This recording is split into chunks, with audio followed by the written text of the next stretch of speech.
देखिए, अब हम बताते हैं न्यूक्लियर फिजन और फ्यूजन। तो देखिए, फिजन और फ्यूजन, तो देखिए न्यूक्लियर, देखिए एक होता है फिजन और एक होता है फ्यूजन। तो हम फ्यूजन में बता रहे हैं क्या कि फिजन का मतलब होता है विखंडन। समझिए, तो कोई भी न्यूक्लियस अगर हैवी न्यूक्लियस है, अगर स्प्लिट अप मतलब टूट जाता है तो उसको कहते हैं फिजन। और जहां छोटे छोटे न्यूक्लियस है combined together to form a big nucleus, that is a fusion. तो हम एक एक करके आपको एक्सप्लेन करते हैं। अब जैसे रहा फिजन, तो फिजन है, तो फिजन के बारे में हम बता रहे हैं कि फिजन क्या होता है। तो न्यूक्लियस के बारे में तो बताए हैं, तो उसी तरह फ्यूजन क्या होता है। तो देखिए, the process of breaking up of a nucleus of a heavy atom, अगर कोई हैवी एटम है, ठीक है, इनटू टू और मोर और लेस इक्वल फ्रेगमेंट में टूट जाता है with release of a large amount of energy, तो उसको बोलते हैं फ्यूजन। फ्यूजन किसको कहें कि heavy nucleus split up into the two equal fragment या मोर, ठीक है, विथ ट्रेमेंडस रिलीज ऑफ एनर्जी अगर निकल रहा है तो उसको हम लोग फ्यूजन करते हैं। एटम बम जो हमारा बनता है, atom bomb is based on the principle of fusion. Atom bomb कौन बनाया? तो ऑटो हान था और स्ट्रेसमैन करके आदमी था, उसने बनाया था। तो फ्यूजन आपको समझ में आया। तो फ्यूजन में क्या होता है, तो देखिए कोई भी यूरेनियम पार्टिकल, समझे, यूरेनियम को अगर बॉम्बार्ड करते हैं न्यूट्रॉन के साथ, यूरेनियम, तो यूरेनियम का देखिए नीचे एटॉमिक नंबर होता है, ऊपर मास नंबर होता है। बॉम्बार्ड किया, बॉम्बार्ड मतलब रिएक्ट किया, तो क्या मिला, यूरेनियम को बॉम्बार्ड किया तो एक चेन रिएक्शन होता है कि नंबर जो है, एटॉमिक नंबर जो है जुट जाता है और मास नंबर अलग जुट जाता है। तो जुट गया तो कितना हो गया, 92 प्लस 0 92, और ई जब जुट गया तो 236 हो गया। अब कहता है क्या कि फ्यूजन रिएक्शन में कहता है कि दो, टू या मोर या लेस इक्वल फ्रेगमेंट, मतलब दो फ्रेगमेंट बना विथ रिलीज ऑफ एनर्जी, तो एनर्जी रिलीज हुआ। अब देखिए इसको ऐसे भी लिख सकते हैं कि जैसे दो बना, तो हमने क्या किया कि देखिए यूरेनियम है, तो यहां से यूरेनियम को बॉम्बार्ड किया, क्या क्या चीज से, तो देखिए मान लिए रेडिएशन दे दिए इस पर,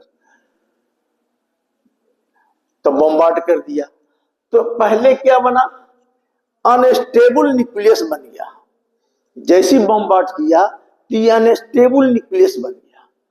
अब ये अनस्टेबल न्यूक्लियस बना, तो ये अनस्टेबल न्यूक्लियस जो है आगे जाके टूट गया। क्या टूटा, तो एक बेरिलियम बना, एक क्रिप्टन बना, जिसका एटॉमिक नंबर 56 है, 411 है मास नंबर, और ये क्या होगा 36 और 92 है। और ये जब टूटने के बाद दो फ्रेगमेंट बन गया विथ ट्रेमेंडस रिलीज ऑफ एनर्जी हुआ है, तो न्यूट्रॉन क्या होता है, तो तीन न्यूट्रॉन बना। याद रखिएगा फ्यूजन रिएक्शन में क्या होता है कि अगर कोई भी हैवी न्यूक्लियस को स्प्लिट अप करते हैं तो एक अनस्टेबल न्यूक्लियस बनेगा। बनने के बाद दो टूटा है, दो भी टूट सकता है, तीन भी टूट सकता है, कम भी हो सकता है। और इसके बाद न्यूट्रॉन निकला, तो न्यूट्रॉन जो निकला ये क्या हो गया, चेन रिएक्शन। देखिए न्यूट्रॉन क्यों वो निकला, तो न्यूट्रॉन को एक इधर, एक इधर, एक इधर। अब देखिए न्यूट्रॉन तीन निकला, तो इस समझने वाला है कि एक मतलब एक रेडियो एक्टिविटी को बॉम्बार्ड किया न्यूट्रॉन से। देखिए कितना एटम बम जो बना है इस पे, तो बॉम्बार्ड किया तो पहला अनस्टेबल न्यूक्लियस बना, दो पार्ट बना और तीन न्यूट्रॉन बना। और ये तीन न्यूट्रॉन है तो फिर तीन से एक, दो, तीन इससे बनता है, एक, दो, तीन इससे बनता है, एक, दो किस दिशा में जाएगा कोई, तो तीन तीन बना। तो आप ऐसे बना तीन, फिर क्या हुआ, इससे फिर 3, इससे भी 3, इससे भी 3, इस तरह चलते आ रहा है। तो आप कह सकते हैं कि इट इज क्या है, एक तरह का चेन रिएक्शन है। तो चेन रिएक्शन क्या होता है, तो से एक बार बम्बार्ड कर दिया, तो आपने एक बार बम्बार्ड कर दिया तो चेन चलते आ रहा है। तो सेल्फ प्रोपगेटिंग हम लिख दिया है। चेन रिएक्शन क्या है, is a self propagating process in which number of neutron goes on multiplying rapidly.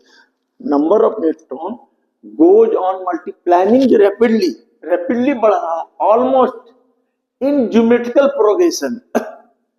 तो आप जानते हैं कि ज्योमेट्रिकल प्रोग्रेशन किसको कहते हैं, तो ज्योमेट्रिकल प्रोग्रेशन ऐसे कहते हैं कि देखिए 2 है, 4 है, 8 है, 16 है, माने सेकंड टर्म में फर्स्ट टर्म से डिवाइड दोगे तो क्या रेशियो सेम आना चाहिए, उसको ज्योमेट्री कहते हैं।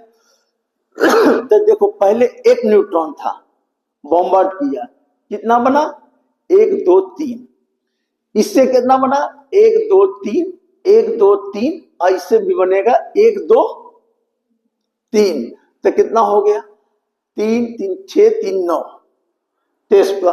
फिर अगला बनेगा इससे 3, तो इससे बन जाएगा 27, 1 2 3 1 2 3 1 2 3, इस तरह का।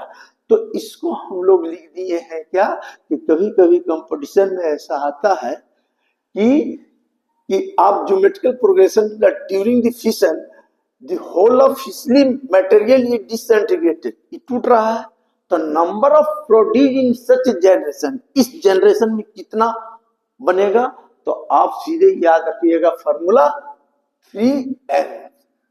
ये क्या है, किस माने number of n produce in such direction, जिस जनरेशन होगा, तो ये एक तरह का फॉर्मूला हो गया। आप ऐसे भी जानते हैं, जैसे कैसे बोलते थे सबसेट, नंबर ऑफ सबसेट के लिए आप निकालना रहता था कि मान लीजिए कि 1 2 3 है, तो इसमें नंबर ऑफ सबसेट कितना होगा, तो आप याद कीजिए सबसेट का हिसाब जब बनाते थे तो 2, इसमें 2 होता था, तो 1 2 3, तो कितना सबसेट होगा 8, अगर 4 रहेगा तो नंबर ऑफ सबसेट कितना होगा। इसी तरह इसमें क्या होता है 3, मतलब इसमें नंबर ऑफ जनरेशन पर डिपेंड करता है, नंबर ऑफ n जो न्यूट्रॉन होगा प्रोड्यूस सच जनरेशन, जिस जनरेशन में रहेगा उस पर पावर दे दीजिएगा। तो ये चेन रिएक्शन है। कौन, atom bomb is based on the principle of fusion. समझिए इसमें क्या कीजिएगा कि यूरेनियम, इसमें लिखिएगा क्या कि यूरेनियम बम्बार्ड विथ नाइट्रोजन से किए, ये स्प्लिट किया, 2 इक्वल बना, इससे न्यूट्रॉन होते जा रहा है। अब रही सवाल इसमें आता है क्या कि अब कि देखिए मास जो होता है, अब इसमें देखिए ये जो बना अलग, ये बना अलग, अब जो टोटल मास जो होगा ऑफ द यूरेनियम वो क्या होगा, देखिए इसका मास जो है स्प्लिट में माने फ्यूजन के बाद डिफरेंस होगा, तो एक्चुअल मास इसका, अब ये जो 2 अलग अलग मास बना, ये दोनों में डिफरेंस होगा, तो इसको हम लोग क्या बोलते थे, मास डिफेक्ट। तो जो भी निकलेगा, अब जैसे बॉम्बार्ड किया तो एनर्जी मास क्या में कन्वर्ट कर गया, क्यों कमा भाई, तो कमा इसलिए कि एनर्जी में कन्वर्ट कर गया। एनर्जी का मतलब क्या हो गया, लाइट में हो गया, हीट में हो गया, रेडिएशन निकल गया, समझे, तो उसके चलते इसका मास घट गया। तो इस केस में कितना एनर्जी रिलीज हुआ, ये सब परीक्षा में पूछता है।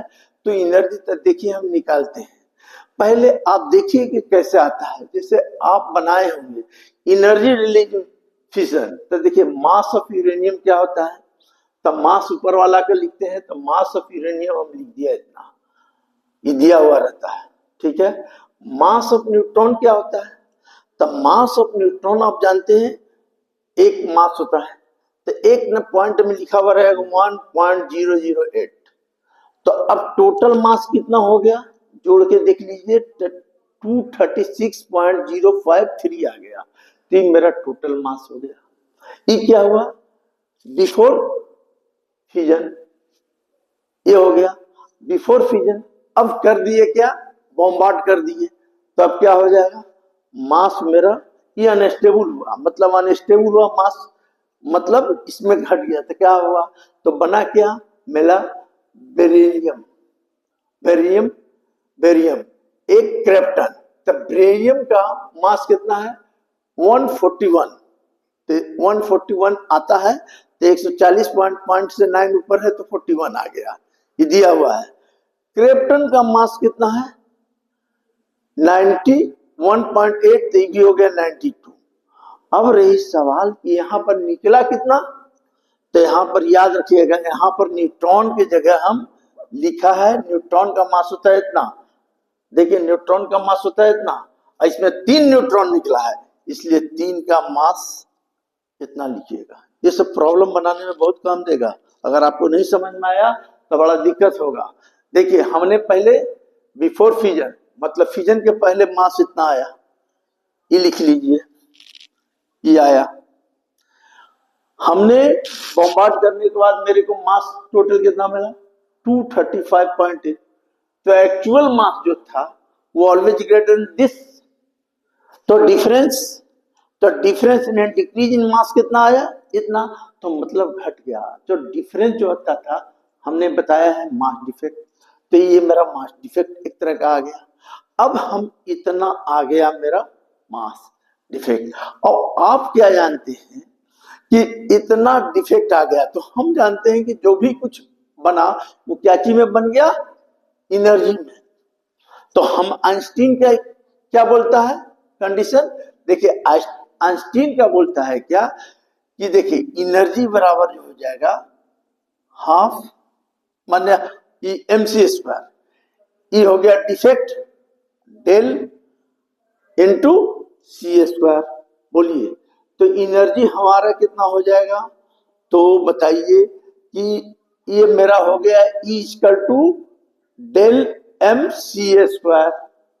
तो मेरा मास आप जानते हैं कि एक, देखिए एक एटॉमिक मास की क्या है यूनिट, एक डायरेक्ट इससे लिख सकते हैं, आप इससे भी लिख सकते हैं, क्या लिख सकते हैं कि इस सब क्या है यूनिट में है। तो एक एटॉमिक मास यूनिट बराबर क्या होता है 931 मेगा इलेक्ट्रॉन वोल्ट। याद रखिएगा ये चीज, सुन लीजिए, ये चीज आपको याद रखना है।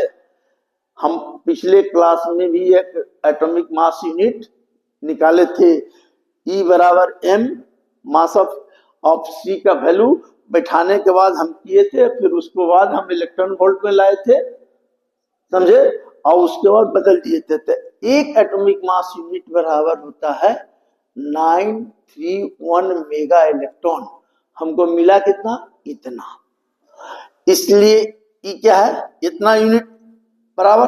तो एनर्जी रिलीज कितना हुआ, तो देखिए एनर्जी रिलीज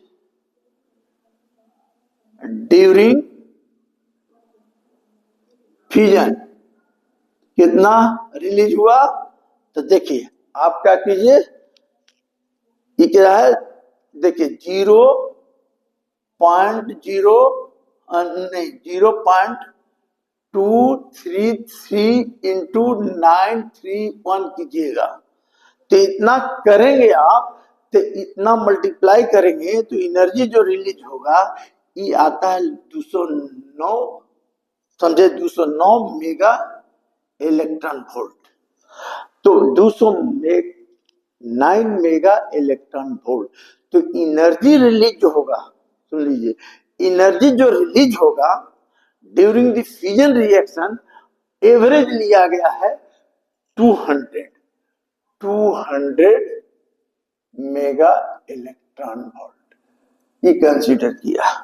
तो कैसे एनर्जी निकाला गया, तो ये आप समझ गए।